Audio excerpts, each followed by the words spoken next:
छोटे सरकार जेल में रहते हुए चुनाव जीत गए हैं। बिहार के बाहुबली नेता और जनता दल यूनाइटेड के टिकट पर मोकामा से चुनाव लड़ने वाले अनंत सिंह 29,700 वोटों से चुनाव जीत गए हैं और 6 नवंबर को पहले चरण के चुनाव से जिस तरह ठीक 4 दिन पहले उन्हें दुलारचंद यादव की हत्या में गिरफ्तार कर लिया गया था, तभी से वो जेल में हैं। लेकिन क्या अनंत सिंह इस जीत के बाद बतौर विधायक शपथ ग्रहण ले सकेंगे और विधानसभा पहुंचेंगे क्या? दरअसल एक बेहद जटिल, पेचीदा कानूनी और राजनीतिक सवाल है। तो आइए आपको बताते हैं अनंत सिंह के रिहा होने की संभावना कितनी है। क्या वो शपथ ले पाएंगे विधायक के तौर पर, विधानसभा में वो कार्यवाही में भाग ले पाएंगे?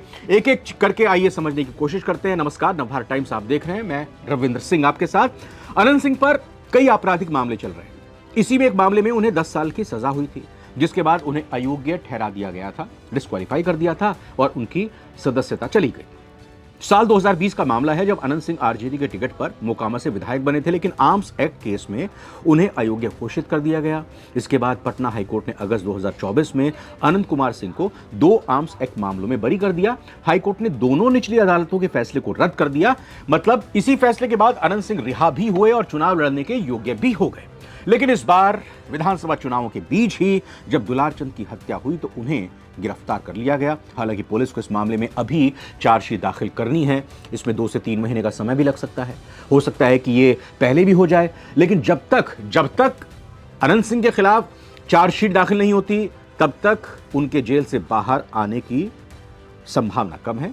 इसके चांसेस कम नजर आते हैं। लिहाजा वो नई विधानसभा के शपथ ग्रहण के लिए बाहर आ पाएंगे, उस पर सवाल भी है। और ये इतना आसान भी नहीं है, क्योंकि कोर्ट हत्या के ऐसे संगीन मामलों में जमानत नहीं देती है। अलबत्ता जो कुछ भी होगा चार्जशीट के बाद ही होगा।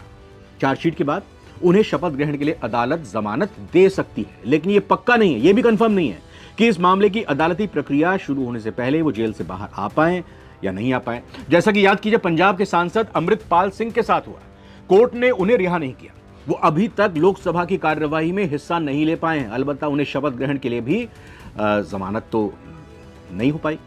पंजाब के सांसद हैं अमृतपाल सिंह, चुनाव जीते, लेकिन एनएसए राष्ट्रीय सुरक्षा कानून के तहत असम के डिब्रूगढ़ जेल में बंद हैं। यानी वो जेल से बाहर आकर शपथ ग्रहण तो कर पाए, यानी शपथ ग्रहण तो उन्होंने कर ली है, लेकिन लोकसभा की बैठकों में वो सक्रिय रूप से भागीदारी नहीं कर पाए।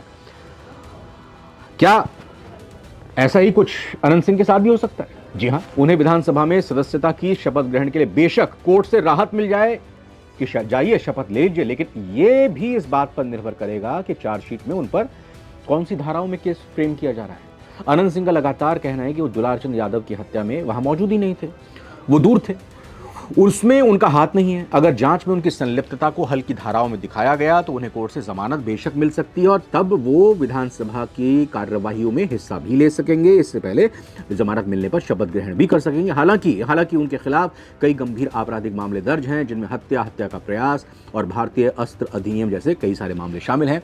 अब विधानसभा में किन हालातों में दाखिल हो सकते हैं, ये जल्दी से समझ लेते हैं। अनंत सिंह जमानत और शपथ ग्रहण के बाद ही विधानसभा में जा सकते हैं और वहां की कार्रवाई में हिस्सा ले सकते हैं।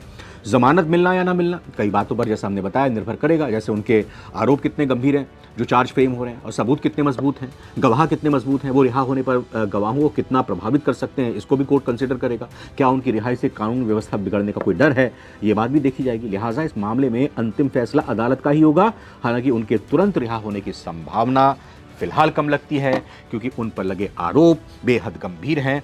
तो अनंत सिंह चुनाव भले ही जीत गए, लेकिन पहले शपथ ग्रहण और फिर विधानसभा की कार्यवाही में क्या वो भाग ले पाएंगे या नहीं ले पाएंगे, ये अभी फिलहाल दूर की कौड़ी नजर आती है।